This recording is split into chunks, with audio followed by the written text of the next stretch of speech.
akan mereview makanan di kedai Dwi Safari. Menu yang telah kita pesan yaitu ada es campur, ada pecel ayam beserta nasi, es buah, dan jus alpukat. Kali ini kita akan review pecel ayam.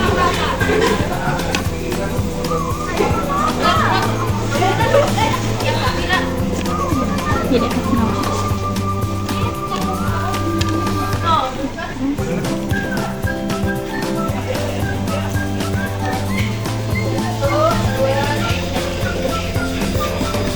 dari ayamnya ini enak karena bumbunya itu meresap, plusnya di luarnya juga garing tapi di dalamnya itu lembut.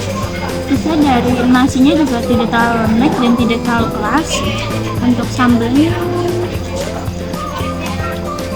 itu sedang, tidak terlalu pedas juga. Dan di sini juga ada kondimen pelengkapnya yaitu selada, kol, dan mentimun.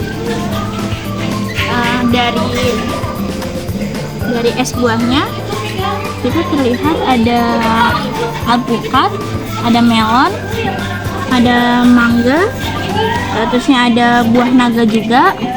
Dan di sini ada sedikit ada jelly, dan ini sepertinya menggunakan susu kental manis, dan juga warna merahnya itu terlihat dia akan mengeluarkan dari buah naganya. Kalau untuk es campur ini dia itu ada kondimen selain buah, yaitu ada jelly merah, jelly hitam, jelly cicau, terusnya ada ini apa sih namanya? Kelapa. Bukan. Bukan Kolang-kaling. Terusnya juga ada buah naga juga, dan ada kelapanya juga di bawah. Terusnya ini jus alpukatnya, kita coba ya. Dari segi manis itu pas, dan jusnya juga kental, tidak terlalu cair.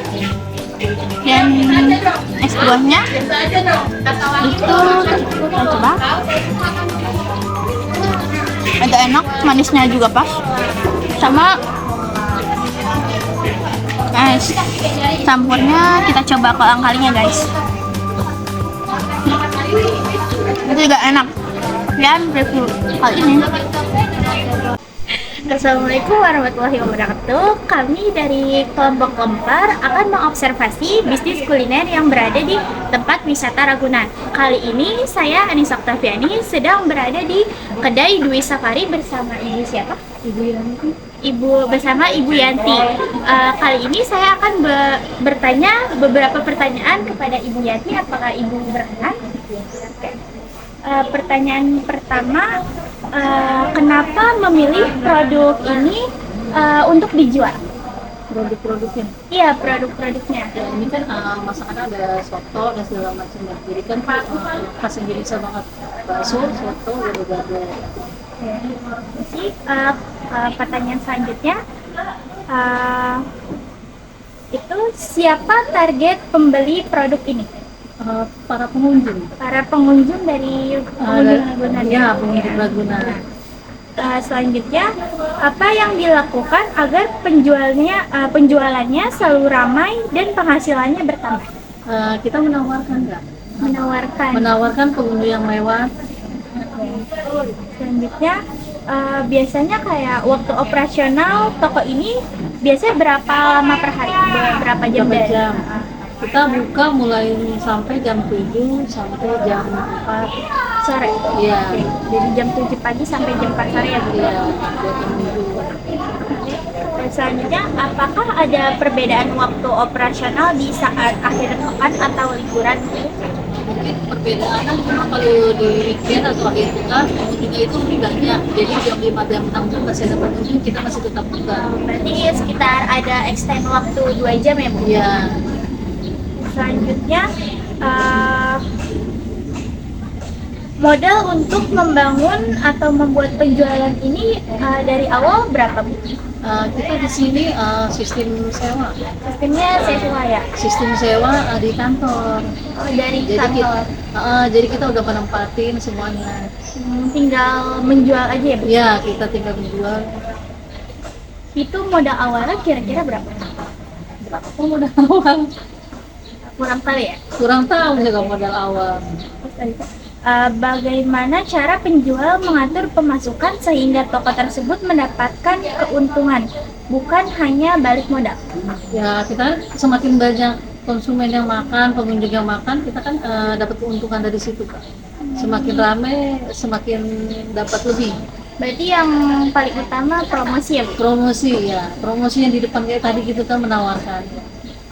Selanjutnya, apakah terdapat orang yang membantu penjual dalam mengatur pengeluaran dan pemasukan? Iya, kita diatur sama bos, Kak. Ada yang bagian promosi, bagian masak. Sekarang ada berapa pekerja di tempat ini, Bu? Kalau untuk harian kita cuma bertiga. Kalau untuk Sabtu Minggu kita ada 5 atau 6 orang. Apakah harus memiliki keahlian khusus yang dimiliki oleh setiap tenaga kerja? Enggak juga sih. Dia bekerja sambil belajar kalau di sini. Penghasilan dan gaji tenaga kerja kira-kira berapa, Bu, per bulan? Per bulan. Kita harian, Kak. Harian. Kita tergantung omset. Omsetnya banyak, kita dapat banyak. Omsetnya yang menurun, ya kita menurun juga. Itu biasa rata-ratanya berapa, Bu? Ya kita ambil rata-rata ya 100.000 lah. 100.000. Selanjutnya bagian proses, apa saja langkah-langkah utama yang terlibat dalam proses pengolahan produk makanan? Favorit masak saya. Masak ya. Kita angetin makanannya, masak. Selanjutnya, bagaimana cara memastikan kualitas bahan baku sebelum digunakan dalam proses pengolahan? Kita memilih bahan baku yang baik, Kak. Ini kan kalau bahan udah nggak segar yang baik, nggak mungkin kita masak. Metode apa yang digunakan untuk menjaga Bahan bakunya jangan masuk. Kita bersih-bersih. apa saja langkah-langkah yang diambil untuk memastikan kepuasan pelanggan selama proses pelayanan? Ya kita sajikan terutama rasa ya. Kalau rasanya kurang, kita harus rasanya enak, ya banyak senyum. Kalau kita promosi nggak ada senyum, nggak ada yang masuk. Selanjutnya, bagaimana prosedur penanganan keluhan pelanggan yang diterapkan? Gitu lama. Kalau sekarang pengunjung mengeluh lama ya. Iya, rata-rata. Itu kira-kira cara mengatasinya gimana, Bu? Ya paling Mbak bisa minta cepatnya gitu aja sih. Selama ini sih nggak ada yang mungkin sih. Selama ini nggak ada komplain. Iya.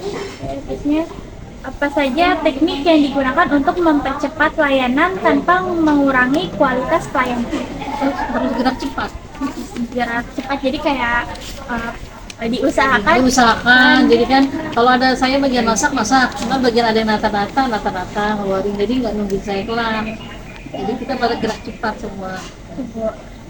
Selanjutnya, apa saja metode yang digunakan untuk mengurangi, mendaur ulang, dan memanfaatkan kembali limbah yang dihasilkan? Kita kalau limbah yang itu ada yang ngambil kan, Jadi- sampah yang basah sama yang kering. Jadi orang kantor. Jadi kayak langsung ada orangnya. Ada ya, Bu? orangnya yang ngambil kayak sampah-sampah bekas makanan itu nanti didaur ulang sama orang kantor. Jadi kita cuma membedakan aja. Oke. Bagaimana pengawasan dan pemantauan yang dilakukan untuk memastikan bahwa limbah yang diolah tidak mencemari lingkungan? Itu orang kantor semua ya. Kita hanya kalau sampah basah dipisahin tidak kantong plastik, yang itu dibedain. Berarti diusahakan itu sampah tidak kayak berantakan ya, Bu? Iya. Apa prosedur pembersihan dan sterilisasi alat yang diterapkan sebelum dan sesudah digunakan dalam produksi? Yang kita cuci dulu pakai bersih. Biasa dicucinya pakai Yang apa? sampai pakai air yang mengalir ya.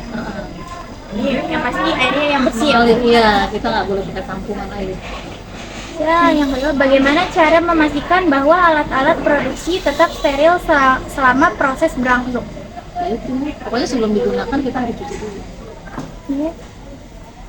apa jenis alat dan bahan yang digunakan untuk sterilisasi dan seberapa sering proses cuci itu dilakukan. Kalau untuk cuci kan ketika ada orang habis makan, pasti kan kita cuci. Itu aja. Ya, berapa lama masa simpan produk setelah pelanggan? Jadi kayak pelanggan tuh maksimal itu berapa Bu? Kayak berapa hari produk kayak bahan-bahan itu? Bahan-bahannya kita nunggu kita habis aja. Stok kita kan nggak banyak, jadi emang sedikit. Jadi kalau udah habis, baru kita bikin lagi. Apakah produk ini memiliki sertifikasi atau label yang menjamin keamanannya seperti HAL atau BPOM? Iya, kita lagi tuh dari puskesmas kita udah bikin label halal semua segala macam. Bagaimana cara penyimpanan terbaik untuk produk ini agar tetap dalam kondisi optimal? Kalau bahan nggak pakai, kalau protein kita masukin di freezer. Kalau kayak minuman, sayuran kita masukin di kulkas. Bagaimana penjual memastikan bahwa bahan-bahan yang digunakan dalam produk ini berkualitas tinggi? Dari rasa, kalau bahannya udah jelek kan rasanya udah beda. Yang terakhir, apakah produk ini dibuat secara fresh setiap hari atau disimpan dalam jangka waktu tertentu sebelum dijual? Kalau ada konsumen yang pesan, kita baru sajikan, baru kita bikin. Kita nggak ada yang disimpan-simpan. Yang terakhir Bu, ini ada saja. Bagaimana penjual memastikan kebersihan dan keamanan selama proses pembuatan dan penyimpanan makanan ini? Ya, kita kan bisa lihat kalau emang udah nggak bagus, sudah layu, pasti kan kita buang. Ya, udah berkenan untuk diwawancarai juga untuk tugas observasi kelas kami. Saya Anissa Oktaviani dari 10 Kuliner 1 kelompok Lempar izin pamit undur diri bersama Ibu Yanti. Wassalamualaikum warahmatullahi wabarakatuh. Kita sudah selesai wawancara guys, dan kita sedang keliling studi wisata. Kita melihat burung